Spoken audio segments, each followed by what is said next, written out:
Hi, today is 4th of September 2020. This is set number 7, 5-minute English, Common Errors and some Formal Words. आज के बाद हमें इन सब के वर्ड मीनिंग्स में कभी मिस्टेक नहीं करना है. फॉर एग्जाम्पल ये होता है अलाउड W. इसका मीनिंग होता है किसी चीज़ की परमिशन देना. अलाउड का मीनिंग होता है कि वो बहुत क्लियरली हर्ड है, साफ सुनाई दे रहा है. अल्यूड मीन्स है मेक इनडायरेक्ट रेफरेंस और इल्यूड का मीनिंग होता है to escape from something. ate and this is ate. This is past tense of this eat, past tense of eat, और ये होता है नंबर 8. यहाँ ब्रेक है, दैट इज eak. इसका मतलब है किसी चीज़ को तोड़ना, स्मैश करना, स्प्लिट करना. एंड brake, इसका मीनिंग होता है you are putting brakes vehicle में, स्टॉपिंग द डिवाइस, ब्रेक लगा रहे हैं. by प्रिपोजिशन होता है और दिस इज बाय का मतलब होता है यू आर परचेजिंग समथिंग. ये कैपिटल है मतलब सिटी है, वेल्थ है. और जब हम कैपिटल बोलते हैं तो इसका मतलब एक पर्टिकुलर बिल्डिंग है, जैसे Capitol United States, this is O. Coarse का मतलब है वो बहुत रफ है, सॉइल टाइप्स हमने पढ़े थे, coarse type of this sand.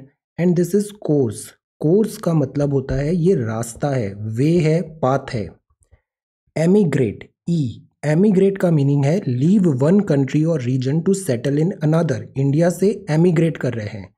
Immigrate IMMI. Immigrate का मतलब है enter another country, reside there. For example US के इमिग्रेशन लॉज. इंश्योर का मीनिंग होता है गारंटी देना. एंड इंश्योर का मीनिंग होता है फाइनेंशियल लायबिलिटी. फॉर एग्जाम्पल आप इंश्योरेंस कराते हैं, so this is ensure.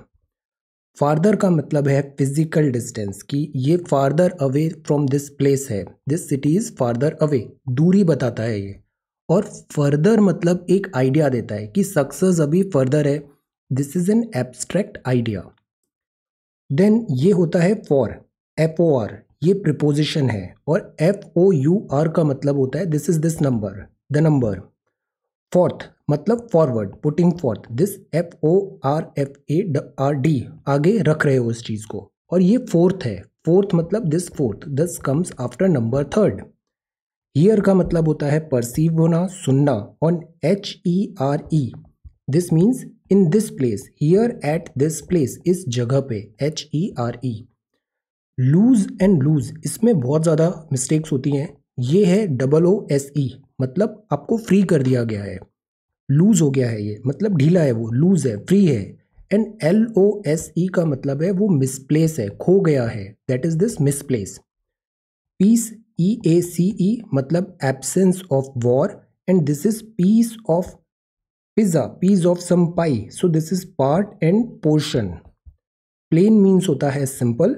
And PLANE मतलब फ्लैट सरफेस, जैसे ज्योग्राफी में पेनी प्लेन होते हैं, पैडी प्लेन होते हैं. प्रिंसिपल का मतलब होता है रूल, हमारी लाइफ के ये सर्टेन प्रिंसिपल्स हैं, सिद्धांत हैं. एंड दिस इज प्रिंसिपल मतलब स्कूल में हमारे जो प्रिंसिपल होते थे, चीफ पर्सन है. क्वाइट मतलब वो बहुत साइलेंट है. And this is quite accurate मतलब रियली, पॉजिटिवली, ITE. यहाँ A है स्टेशनरी मतलब this is not moving, that is a stationary object. Stationery में जब E आ जाता है तो वो राइटिंग पेपर है, pen, pencil etcetera, this is stationery objects. A जब है तो कंपैरिजन होता है, E है तो एट दैट टाइम ये वर्क हुआ था, देन ये वर्क हुआ, देन ये वर्क हुआ, तो यहाँ E लिखेंगे.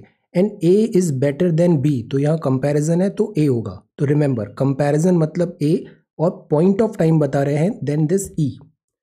टू मीन्स होता है in the direction. And too का मतलब होता है ऑल्सो, दिस टू, ये भी होना चाहिए, that is this too. Weak होता है फीबल. एंड WEEK मतलब 7 डेज जो होते हैं, हफ्ता. ये वेदर है, वेदर मतलब होता है atmospheric conditions, weather versus climate, we know the difference.